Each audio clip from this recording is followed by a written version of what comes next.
Rebonjour à toutes et à tous. Pour conclure les débats de la matinée, nous avons le plaisir d'accueillir François Hérault. Bonjour François. Bonjour. Donc François est à la tête de Danone Produits Frais France. C'est des marques que vous connaissez tous. Ça va de tous les produits Danone, Danette, Activia, mais aussi lait de vache ou Alpro, les substituts, le végétal qui gagne des parts de marché et qui progresse. Une vingtaine d'années chez Danone, vous avez fait un peu le tour du monde et vous êtes revenu en France il y a 4 ans. Voilà, exactement. Vous l'avez vu ce matin, en gros, si je résume tout ce qu'on a dit sur le débat autour de la souveraineté agroalimentaire, il y avait un débat sur est-ce qu'on risque de manquer d'aliments, est-ce que nos aliments seront de bonne qualité. On a répondu plutôt par la positive en disant on aura ce qu'il faut, ne vous inquiétez pas. Par contre, au fil de la matinée, on a vu émerger le thème qui est la situation de la balance commerciale se dégrade et notre agriculture aujourd'hui souffre. On perd des parts de marché et le partage de la valeur n'est pas toujours très équitable. L'écosystème aujourd'hui est un petit peu tendu. Et la situation ne va peut-être pas s'améliorer franchement puisqu'on le sait, on a une pression pour monter en gamme, diversifier l'offre, mais aussi faire face à des enjeux réglementaires, de nouvelles normes pour lutter contre le réchauffement climatique. On le voit, l'assiette est bien pleine et le débat s'annonce un petit peu chargé. La question qu'on a envie de se poser pour conclure les débats, François, c'est quelle part peut jouer un grand groupe comme Danone pour résoudre cette équation? Alors peut-être d'abord pour lancer le débat, première question d'introduction, est-ce que vous avez l'impression que sur la souveraineté alimentaire, la France est aujourd'hui quand même bien armée? On peut quand même avoir quelques raisons d'être optimiste.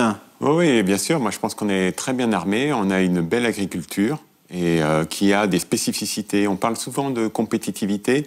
Et dans mon esprit, la compétitivité, c'est la compétitivité économique, mais sociale et sociétale. Et je pense que sur l'ensemble du périmètre, on a une belle position. Donc aujourd'hui, en quantité, globalement, on sera en mesure d'alimenter une grande partie de la population.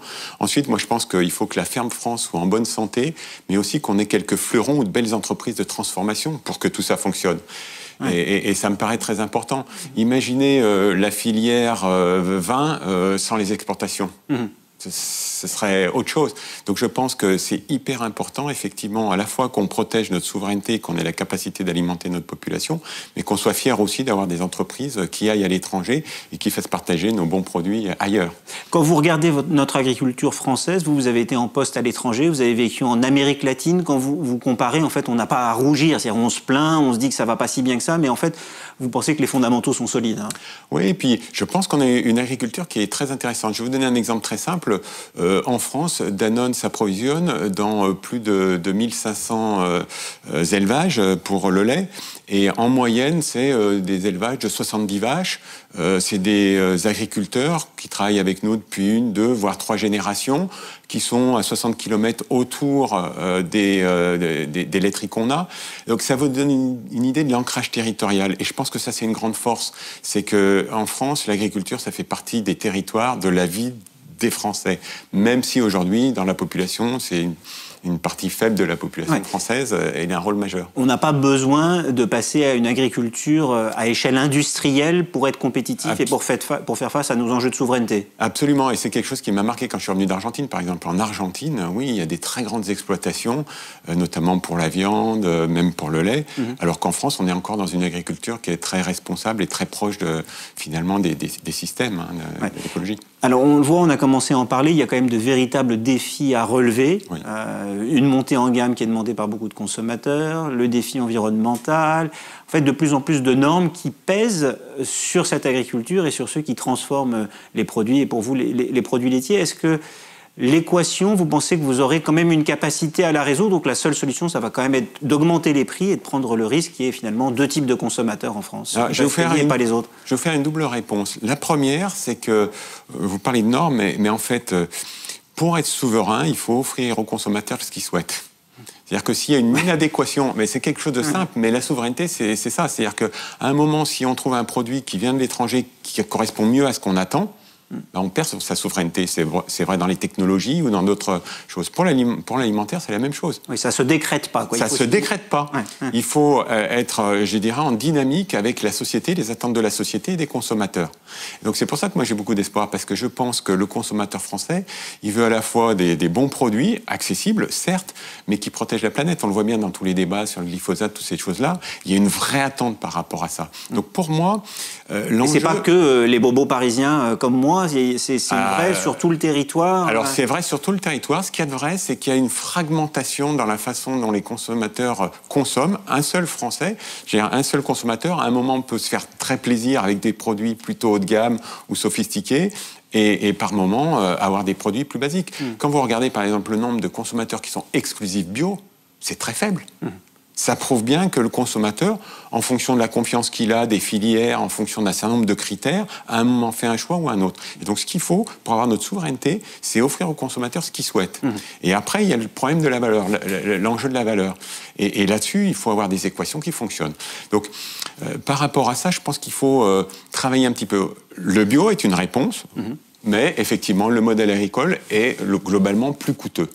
Nous, on a lancé chez Danone avec nos partenaires agricoles ce qu'on appelle l'agriculture régénératrice, donc qui fait très attention au sol et à la biodiversité. Et c'est un modèle sur lequel on travaille. Et aujourd'hui, quand on travaille là-dessus, ça ne veut pas dire forcément des coûts additionnels. Je vais vous donner un exemple. On a des projets, on a un projet qui s'appelle Les deux pieds sur terre, qui correspond à la diminution de l'émission de carbone pour les élevages. Ben, on se rend compte qu'en fait, en travaillant sur la diminution de carbone des élevages, on arrive aussi à diminuer les coûts de production. D'accord, parce que tout à l'heure, je crois que c'est Dominique Chargé qui disait plus vert, c'est plus cher. Vous vous dites c'est pas forcément. Pas forcément. Et notre enjeu, c'est de trouver les équations. C'est de trouver les équations et les formules qui font que plus vert est pas forcément plus cher. Et après, oui, plus vert parfois est plus cher. Et dans ce cas-là, il faut arriver, nous, en tant que marque, à expliquer aux consommateurs la vraie valeur qu'il y a derrière. Est-ce qu'il n'y a pas un risque quand même que la consommation en France soit un peu comme un sablier, c'est-à-dire avec des produits très chers, réservés à une partie de la population, quelques personnes qui ont moins de pouvoir d'achat viennent de temps en temps grappiller, et puis en bas du sablier, des produits pas chers, et comme la ferme France manque parfois de compétitivité, bah là, des produits qui risqueraient d'être importés et donc de mettre en péril notre souveraineté. Est-ce qu'il n'y a pas un risque de grand écart quand même ? On l'a vu au moment du confinement, quand on est resté que sur le marché français. Oui, les produits frais, par exemple, je parle de la fraise ou des choses comme ça, ont augmenté et tous les Français n'avaient pas facilement accès à ce type de produit. Donc, il faut qu'on travaille sur ces enjeux-là. Mais je suis assez convaincu qu'on peut avoir différents modèles. Nous, on n'est pas convaincu qu'il y a un seul modèle. Il n'y a pas que le modèle du bio. Il n'y a pas. Donc, je pense qu'il faut trouver et adapter à la réponse que veulent les consommateurs. Maintenant, ce que je constate malgré tout, parce que j'entends beaucoup de choses autour de moi, mais aujourd'hui, moi, ce que je constate, c'est que les consommateurs, ils veulent mettre du prix dans les produits. Et quand je dis les consommateurs, ils sont prêts à payer un peu plus cher pour certains produits. Mais bien sûr. Donc, pas tous, c'est vrai. Il y a à peu près 25% des consommateurs qui ont ce qu'on appelle des budgets contraints. Mais à ce moment-là, il faut avoir d'autres mécanismes. D'autres mécanismes, comme on a des mécanismes d'accompagnement pour les gens en difficulté, les gens qui ont un certain nombre de difficultés, on peut avoir d'autres mécanismes de la société. Mais l'accès, et par exemple, vous avez très bien vu pendant le confinement que les cantines ont un rôle tout à fait particulier là-dessus. Donc les cantines, ça permet à un certain nombre de personnes, aux enfants, de familles parfois défavorisées, d'avoir accès à une bonne alimentation. Donc, des mécanismes, il y en a. Je vais vous donner un exemple. Même nous, en tant qu'entreprise, avec Blédina, on a un programme qui s'appelle le programme Malin, donc sur les enfants de tout petits âges, les bébés, où on a un programme d'accompagnement pour aider les familles à budget contraint, pour leur expliquer comment ils peuvent donner une bonne alimentation à un coût moindre. Et ensuite, on a des programmes très spécifiques, très ciblés sur ces populations-là. Il y a 10 000 personnes qui en ont profité l'année dernière, avec des bons de réduction sur les familles qui n'ont pas accès à ça. Donc, il y a des accès possibles. Et après, moi je pense qu'aujourd'hui, l'ensemble de la population ne paye pas la vraie valeur de l'alimentation. Il y a un certain nombre de... C'est ce que disait tout à l'heure, je ne sais plus qui, finalement, tous les gains de compétitivité, tous les gains de productivité qu'on a réussi à faire dans le monde agricole, finalement, ça s'est traduit par des baisses de prix, quoi. Oui, mais quand je dis qu'on ne paye pas forcément le prix, c'est par rapport aux externalités négatives. C'est-à-dire que quand vous polluez les rivières, ça a un coût pour les dépolluer, ou c'est un coût pour que la société puisse avoir accès à de l'eau correcte, etc. Donc, vous avez un certain nombre de coûts qu'on appelle les externalités négatives, qui sont des coûts cachés, des conséquences qui ne sont pas assumées et qui ne sont pas donc inclus dans le coût de production.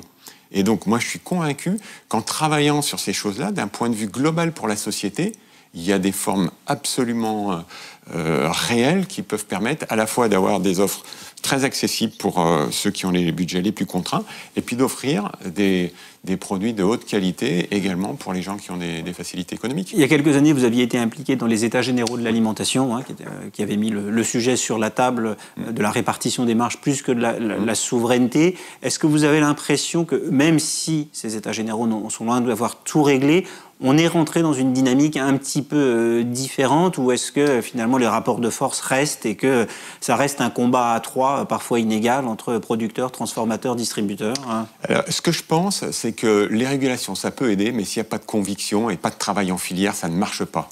Et donc je pense que ça dépend un petit peu des filières, mais je pense qu'il y a eu vraiment une prise de conscience de l'ensemble du système, du consommateur, des distributeurs, des transformateurs et du monde agricole, des changements qui devaient se produire, à la fois sur les modèles d'agriculture, mais aussi sur la création de valeur. Donc il y a encore beaucoup de travail à faire sur le partage de la valeur et comment on peut continuer à créer de la valeur. Mais je pense qu'on a commencé à faire un certain nombre de choses significatives. Et par exemple, on parle des contrats à long terme. Nous, ça fait très longtemps qu'en lait, on a des contrats à long terme. Et je vais vous montrer un exemple très concret, parce qu'au final, on peut parler du futur, mais parlons de ce qu'on fait aujourd'hui. Je vais reprendre un exemple sur Blédina. Aujourd'hui, la poire William est en train de disparaître de la France parce que c'est pas quelque chose d'intéressant pour l'agriculteur. Il a telles d'autres alternatives à produire sur son terrain par rapport à la poire William.